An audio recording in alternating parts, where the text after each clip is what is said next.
Hey, all, Scott Horton here for the Council for the National Interest at councilforthenationalinterest.org. Are you sick of the Neocons and the Israel lobby pretending as though they've earned some kind of monopoly on foreign policy wisdom in Washington, D.C.? These peanut clowns who've never been right about anything? Well, the Council for the National Interest is pushing back, putting America first, and telling the lobby to go take a hike. The empire's bad enough without the Neocons making it all about the interests of a foreign state. Help CNI promote peace. Visit their site at councilforthenationalinterest.org and click Donate under About Us at the top of the page. That's councilforthenationalinterest.org. All right, y'all. Welcome back to the show. I'm Scott Horton. This is my show, The Scott Horton Show. I'm here weekdays from 11 to 1 Texas time, 12 to 2 Eastern at scotthorton.org/listen and at noagendastream.com. Find my full interview archives there at scotthorton.org. More than 2,900 of them now, going back to 2003. And you can follow me on Facebook, Twitter, and YouTube at /Scott Horton Show. Now, just real quick, before I introduce our next guest, I just want to mention real quick our good friend William Norman Grigg. He's one of y'all's favorite guests on this show. Y'all know Will Grigg. He writes at the blog Pro Libertate at freedominaourtime.blogspot.com, most often on the subject of police abuse nowadays, but on all kinds of topics as well. And he's one of the greatest assets that the libertarian movement in America has. Where would we be without Will Grigg? I don't know, but he is great, and he needs your help.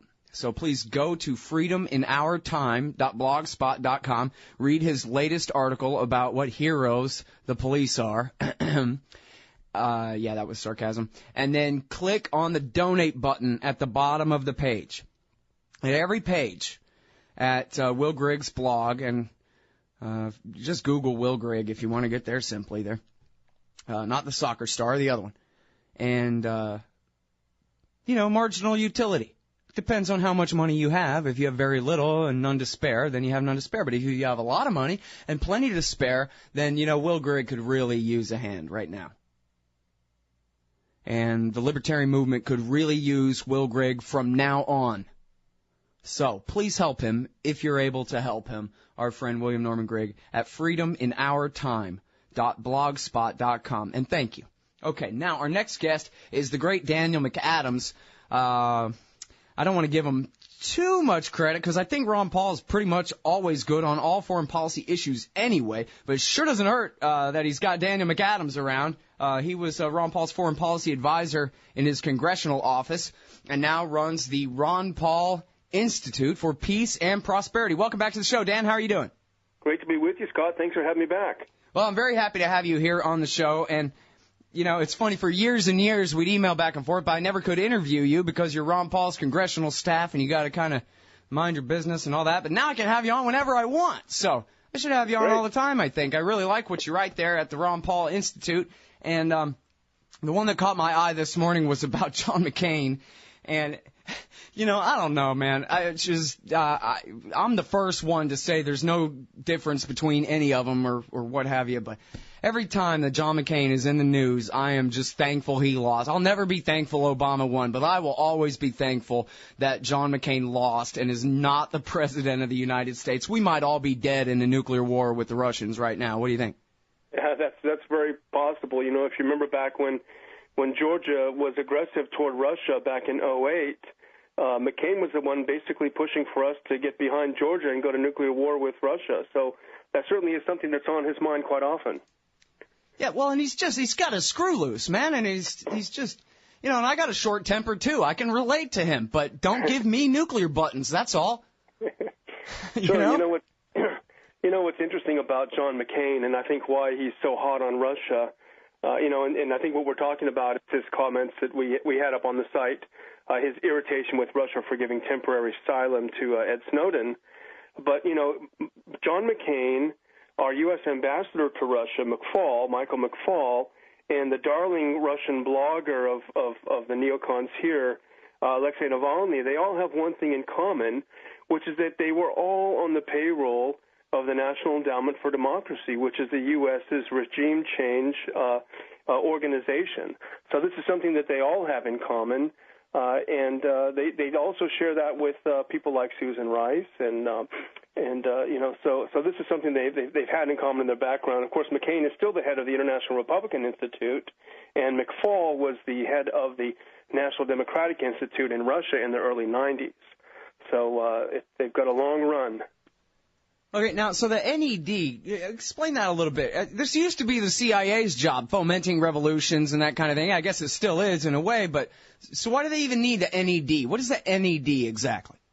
Well, this was a brainchild of the early neocons who infiltrated the Reagan administration, and in 1983 they convinced him that we basically need an overt organization that will do to the Soviets what the CIA is trying to do in secret, which is, regime change. Ending communism, and there are objections to what they did at the time, but at least we should all be able to agree that once that particular job was done and the Soviet Union ceased to exist, these guys should have shut up their shop, closed up shop, just like NATO should have. But rather than do that, they kicked it into overdrive. The National Endowment for Democracy has been headed since its beginning by a follower of Leon Trotsky. So his philosophy is the permanent revolution. It used to be a communist revolution, and now it's a so-called permanent democratic revolution. So it really is something that belongs in a museum tucked away somewhere, rather than pumped up on steroids, which is what they are right now. Well, and great use of the term so-called there, because you see how the Americans react whenever somebody they don't like wins an election in Algeria, in Palestine, in Egypt. They just cancel it. Well, that's, Scott, you're really thinking in an old mentality. That's called restoring democracy. Oh. When the tanks move in and kick out the guy who was elected, that's called restoring democracy. Oh, I see. Okay, well. Hey, it worked for Boris Yeltsin. Last week about Egypt. Well, and now CNN tells me that McCain is in Egypt right now. Oh, well, he's probably helping restore a little bit more democracy. I guess so. He's putting the generals right in line, and he's going to make them respect the elections of last year, right? Sure. And the thing is that neither of us have to be in love with the Muslim Brotherhood-led government that was overthrown. We should, as non-interventionists, we should take no position either way. But, it really was funny when Kerry put his foot in his mouth yet once again last week, saying that this was a restoration of democracy to have the tanks move into the street. One of the members of Morsi's close circle in Egypt said, this is a great quote, he said, does Secretary Kerry accept Defense Secretary Hagel stepping in and removing Obama if large protests take place in America? Right. Well, and of course the answer is yes, of course. John McCain would be all for that. They never think that way, They never think that it could happen to us, Is this perfectly okay? Right, yeah. I mean, that's the whole thing of it, too, they really just said, well, look, there are 30 million people protesting in the streets, so it's such an emergency that we just can't wait till the elections, next set of elections. Just as in the original overthrow of Mubarak in Egypt back in 2011, these protests were started and given energy by a small group of Egyptian liberals who had been trained in the United States starting in about 2005. The Tammuz movement was just a renaming of the Kafaya movement, which they're both headed by the same person. So who's to say who's pulling the strings for these guys? But it is the same guys who have been able to mobilize a lot of support. And certainly there are a lot of support. If everyone who didn't vote for Obama came and took to the streets of Washington, it would certainly fill quite a bit of the city. Right. And then what would happen is the Army would clear them out of Washington, D.C. One way or the other. Yeah, that's true. That's absolutely true. Well, because we don't have in America to tell them you better step down. We are America. Yeah, sure. And not rightly so that the Army would clear them out, but rightly so that we would not entertain the idea that our system, our presidency, could be changed simply because a few disaffected people took to the streets. Certainly there are legal ways of dealing with a president who's gone out, who's gone out of the Constitution. But we don't. Thankfully, we don't view the mob in the street as a way of changing a government, here at least. Right. Well, and back in 2011. They at least had pretty much every faction except the military out in the streets then, the Brotherhood along right next to the liberals and the Christians and everybody else. And this seemed to me a pale imitation of that, really. And then with the generals announcing their 48-hour speech, like George W. Bush, way prematurely, right? They said, oh, we're trying to head off a civil war, but what civil war? There's just a carnival going on in Tahrir Square. What civil war? What was interesting is really, and I don't remember the exact time frame, but I think it was certainly not hours, if not just minutes after the overthrow. All of a sudden, the entire Egyptian Air Force was running streamers in the sky with the Egyptian flags, and there was a laser show. And do people really think these things happen spontaneously? You know, it was like, think back in the Orange Revolution in Ukraine, when all of a sudden one of the poorest countries in Europe, they had multi-$1,000 flat-screen TVs, 60 feet high, somehow trucked in. These things don't happen spontaneously. Right. Yeah, and especially then, that was back when flat-screen TVs were really expensive in 2004, 9 years ago. That was definitely something else going on there. Well, we know what it was going on there. And yeah, the other thing was, and even the New York Times covered this, I think, to the shock of Adam Morrow, who's our regular Egypt expert on the show here. The New York Times covered the fact that as soon as Morsi was gone, the local beat cops showed up for work. And they haven't been doing their job. Now, they wouldn't let anybody else replace them, of course, but they weren't doing their job providing security on the streets of Cairo or anywhere else since the Brotherhood came to power. And then as soon as the Brotherhood's overthrown, blam, all of a sudden your basic government services are back in business. Well, maybe some of those paychecks from Washington, D.C. came through. Yeah, or from somebody anyway. All right. Well, so now what do you think John McCain is doing in Egypt right now? He's doing what he always does. He freelances, He's certainly he's a member of a powerful Senate committee that deals with foreign affairs. But he is just one senator. He is not U.S. foreign policy. He's not even the administration's foreign policy. But he freelances. He goes and he carries the weight of his office, and he overstates the weight of his office, and he uses it to push people around. So my guess is that's exactly what he's doing over there. Yeah. And unfortunately, people overseas, they tend to probably give undue deference to someone in his position. Yeah, well, no doubt about that. Although, I wonder how far outside of Obama's foreign policy he's ever really going. Oh, no, he's just one branch of the neocons. The left neocons, called the humanitarian interventionists, are completely through and through the Obama administration. Look at Susan Rice and Samantha Power. So however you slice it, it's the neocons in charge. He just heads up another branch of the neocons. Well, here's the thing that's kind of bothering me lately. I'll even go ahead and take for granted their claim that they've got a lot of chatter telling them that there's going to be some kind of major attack on a consulate somewhere. It seems like, wow, such overreaction, not just tightening up security at Middle Eastern embassies, but closing down, dozens of them or something, and crying, boo-hoo, basically. It's the same kind of thing that John McCain and Chuck Schumer and the rest of these guys are doing in regards to Russia right now. We are so upset that you gave asylum to Ed Snowden. It just makes America, the behemoth, the superpower, the 800-ton gorilla, look like a crying little baby. I mean, you got Marines. Defend your goddamn embassy. What? Well, what's interesting, and I don't know if I fully buy the implications of this, but it is quite interesting. As soon as some members of Congress have started talking about defunding certain aspects of what the NSA is doing, they've miraculously uncovered this horribly, horrific, terrifying plot. Yeah. In fact, on CNN, over my out of the corner of my eye here, as they cover the embassy story, the stock footage is of NSA headquarters. Boy, we need them. Doing a great job. Which is not to say that there's not something to it. There may well be. But why don't we look, as Congressman Paul has always said, and you know this, Scott, why not look at why these people are so irritated? Why are their ranks growing? I thought we had al-Qaeda on the run. Why are they growing? Why do people want to join this group? Well, maybe we should look at some of the drone strikes.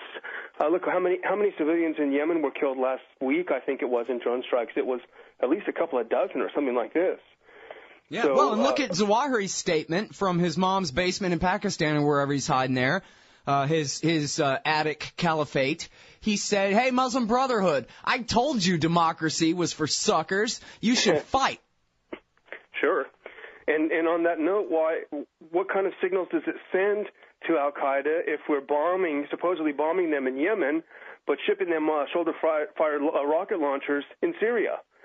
Now, talk about mixed signals. Well, the signal's pretty clear. Go to Syria. In fact, I keep reading about actual Pakistani and Afghan Taliban traveling to Syria to fight. I guess, if you got to fight with or against the Americans, with is more comfortable. Until you win. Yeah, right, and then they'll stab you in the back and bomb you too. But it's true, what people don't want to talk about is that the vast majority of the fighters in Syria fighting the government come from outside the country. So when you talk about, it's a civil war, or it's a sectarian conflict or whatever, that really is a gross oversimplification. And one does not need to have any affection for the ruler or any ruler to see that this is certainly something fomented from outside. And, as we know, the first wave of weapons and fighters came from Libya right after we had liberated that country for democracy. So if you see the trail of devastation left by U.S. interventionism throughout the region, everywhere we intervene, things end up worse than when we started, yet somehow the concept is to make up for the mess we did before we have to do even more intervention. It's just insane, isn't it? Yeah. Well, now, let me ask you about the Benghazi thing, because I haven't even been paying attention to this, because the more the Republicans care about something, the more I know that it's actually not worth paying any attention to, because Republicans are stupid. And it seems to me like this whole Benghazi thing is just the most ridiculous of limited hangouts when the entire war was fought for the Mujahideen. But maybe you know some things about it that are actually interesting that I need to hear or something. Well, what we said from the very beginning is that nobody wants to ask the right questions. We saw Frank Wolf came out, representative from Virginia, who's one of the big neocons, big warmongers. He came out with some new information about what was going on in Benghazi. CNN picked it up. Apparently, there were dozens of CIA agents on the ground. They were involved in some sort of activity that night. Speculation is that it was some sort of an arms transfer to Syria, and somehow things went wrong. But as you say, Scott, you're absolutely right. If the Republicans start pushing this, it's not because in their mind we should never have gone in there, we shouldn't be intervening, we should leave them alone. It's that, here's a way we can hurt Obama. This is something we can use to attack him rather than to get at the truth, because the truth to them is anathema, which is that our intervention isn't screwed up the place in such a way that even the ambassador going to a place where he thought they were full of friendlies, because if you remember, he was the first American that rode in there, I think, on an Italian freighter when the uprising first started in Benghazi, saying, hey, guys, I'm here to help you out. I'm speaking for the U.S. government. Rah-rah. He worked with them to put him in power. He went back on a visit, and he ended up getting killed by them. So, it's just a mess. Right, and if people remember back to the beginning of 2011, it was John McCain and the Republicans who were saying that Barack Obama needs to get a move on and fight this war for Al-Qaeda now. Yeah, the same thing they were saying about Syria, and they'll say it about Iran. You hear more and more talk about that as well. So they're going down the line. All these old documents that have been written about the roadmap for victory in the Middle East and how each country has to be overturned, and things are going pretty much according to plan. Yeah, from a certain point of view, I guess. Although devastation is everywhere in the wake. Yeah, the neocons' original sin here, there's a lot of them going all the way back. But the big one was Iraq, because what they thought was they were going to have a Shiite Arab majority that was going to want to get along with them rather than with the Iranians. And that was going to put all this pressure on the Iranians to make them democratize. We won't even have to have a war against them, because once we're done in Iraq, they're going to elect pro-American people in Iran anyway, that kind of thing. And now it seems like they're on the never-ending cleanup operation. Well, they handed a third or two-thirds of Iraq to the Iranians and their best friends, and so now we got to try to clean up that mess by redirecting toward the Saudis and the Sunnis wherever we can. Sure, and the neocons are not stupid people. They have great pedigrees, they have great educations, but their Achilles heel is that they allow their ideology to color their analysis. So they believe, sort of Deus will, the world will follow their will. And things just don't work out that way in the real world. There are too many variables. And so really that is everything. If you look at every prediction of people like Bill Kristol, everything they advise, it all turns out badly. It's not because they're stupid. It's because of their view of ideology trumping all. And that's the real problem. Mm-hmm. Well, and then it's convenient for them that total chaos is a great plan B, right? Like Michael Ledeen said, let's turn the entire Middle East into a boiling cauldron of creative destruction. Yes. Well, we did that with the Iran-Iraq war, didn't we? We support one side while they're killing the others. Then when the other side gets weak, we support them. And just as long as more chaos is fomented and more people are killed, it does seem to be quite a goal that they have. Okay, now Russia again. Here's the thing about Russia. They've got thousands of H-bombs, so you can only ever push them so far. The Soviet Union is gone, but they still maintain independence from the United States. And correct me if I'm wrong, Dan McAdams, there's not a damn thing anybody in North America can do about that fact either. I think that drives the neocons crazy, too, that they're not in control of Russia right now. They were in control when Yeltsin was in power, and Russia has found its own independent voice. It's not moving along a track that the U.S. wants these countries to move along. It's pursuing a more independent course, and whether you like it or not, it doesn't matter. Whether we like Putin or not, it doesn't matter. You have to accept reality. And what the U.S. demands is double standards. And the Snowden situation is the perfect example.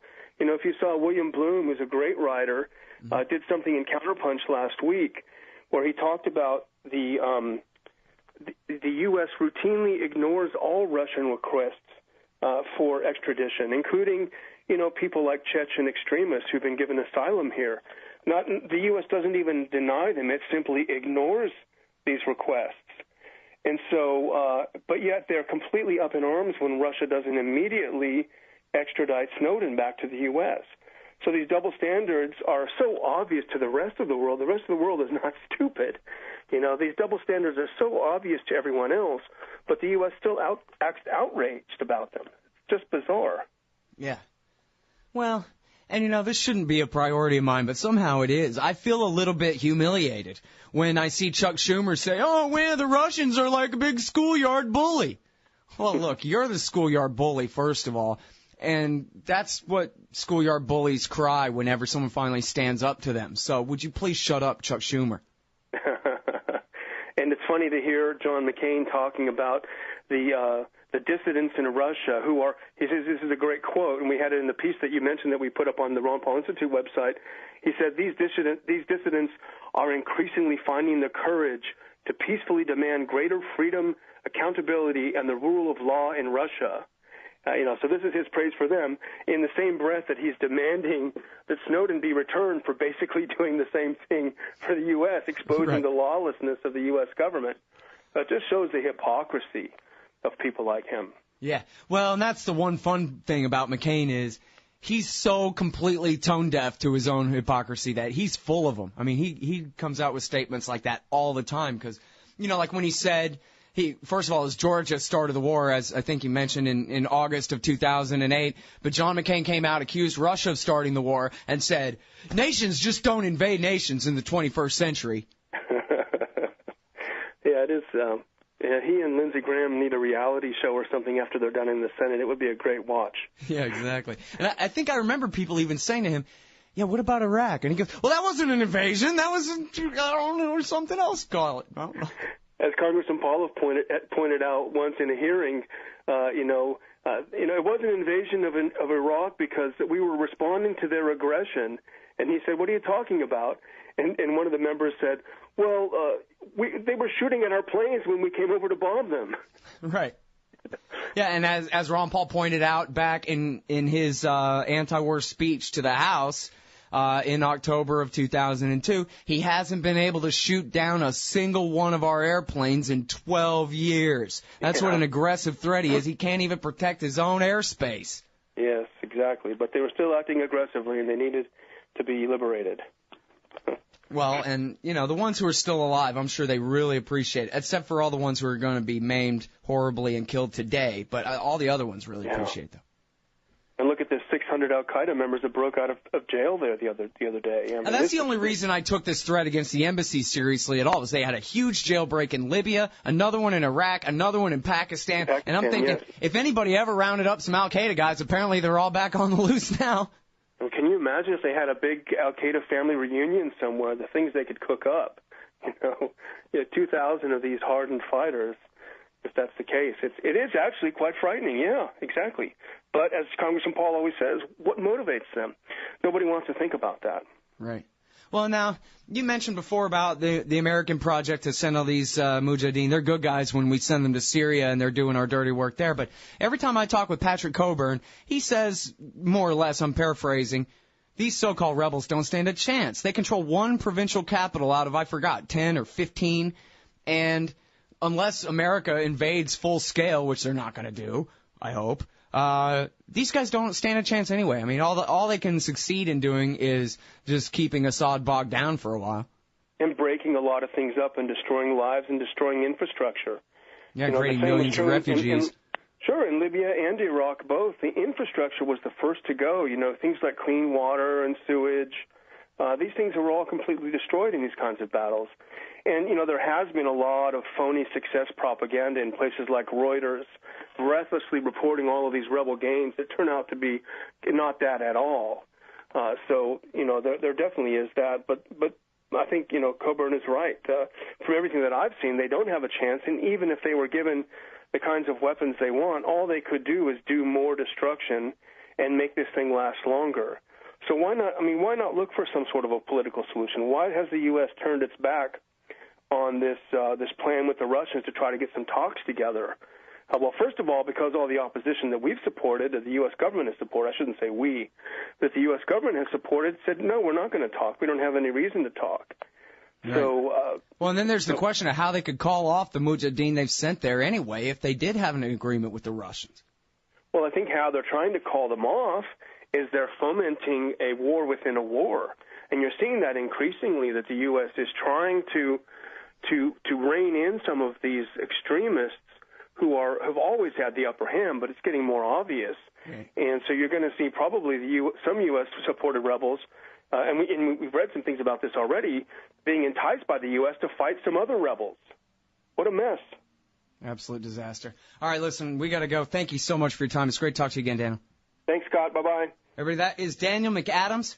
He's the director of the Ron Paul Institute for Peace and Prosperity. That's ronpaulinstitute.org. McCain declares war on Russia. Hey, y'all, Scott here, hawking stickers for the back of your truck. They've got some great ones at LibertyStickers.com. Get your son killed, Jeb Bush 2016. FDR, no longer the worst president in American history. The National Security Agency, blackmailing your congressman since 1952. And USA, sometimes we back Al-Qaeda, sometimes we don't. And there's over 1,000 other great ones on the wars, police, state, elections, the Federal Reserve, and more at LibertyStickers.com. They'll take care of all your custom printing for your band or your business at thebumpersticker.com. LibertyStickers.com. Everyone else's stickers suck. Hey, y'all, Scott here. Ever wanted to help support the show and own silver at the same time? Well, a friend of mine, libertarian activist Arlo Pignati, has invented the alternative currency with the most promise of them all, QR Silver Commodity Discs. The first ever QR code 1-ounce silver pieces. Just scan the back of one with your phone and get the instant spot price. They're perfect for saving or spending at the market. Anyone who donates $100 or more to the Scott Horton Show at scotthorton.org/donate gets one. That's scotthorton.org/donate. And if you'd like to learn and order more, send them a message at commoditydiscs.com or check them out on Facebook at /commoditydiscs. And thanks. Hey, y'all, Scott here. I think you ought to consider subscribing to The Future of Freedom, the journal of the Future Freedom Foundation, in print or online. The Future of Freedom features the best writers in the libertarian movement, the fearless Jacob Hornberger, individualist anarchist Sheldon Richman, and crusading journalist Jim Bovard, along with Anthony Gregory, Wendy McElroy, Tim Kelly, Richard Ebling, and many more. And the July issue features one by your favorite radio host on America's Middle East policy, entitled Stupidity or the Plan. So head on over to fff.org/subscribe and sign up for The Future of Freedom in print or online. That's fff.org/subscribe. And tell them Scott sent you. Hey, y'all, Scott Horton here for WallStreetWindow.com. Mike Swanson is a successful former hedge fund manager whose site is unique on the web. Subscribers are allowed a window into Mike's very real main account and receive announcements and explanations for all his market moves. The Federal Reserve has been inflating the money supply to finance the bank bailouts and terror war overseas. So Mike's betting on commodities, mining stocks, European markets, and other hedges against our depreciating dollar. Play along on paper or with real money, and then be your own judge of Mike's investment strategies. See what happens at wallstreetwindow.com. Hey, I'll Scott Horton here to tell you about this great new project, Listen and Think Audio at listenandthink.com. They've got 2 new audiobooks read by the deepest voice in libertarianism, the great historian Jeff Riggenbach. Our Last Hope, Rediscovering the Lost Path to Liberty by Michael Maharrey of the 10th Amendment Center is available now. And Beyond Democracy, co-authored by Frank Karsten of the Mises Institute Netherlands and journalist Carl Beckman, will be released this month. And they're only just getting started. So check out listenandthink.com. You may be able to get your first audiobook absolutely free. That's Listen and Think Audio at listenandthink.com.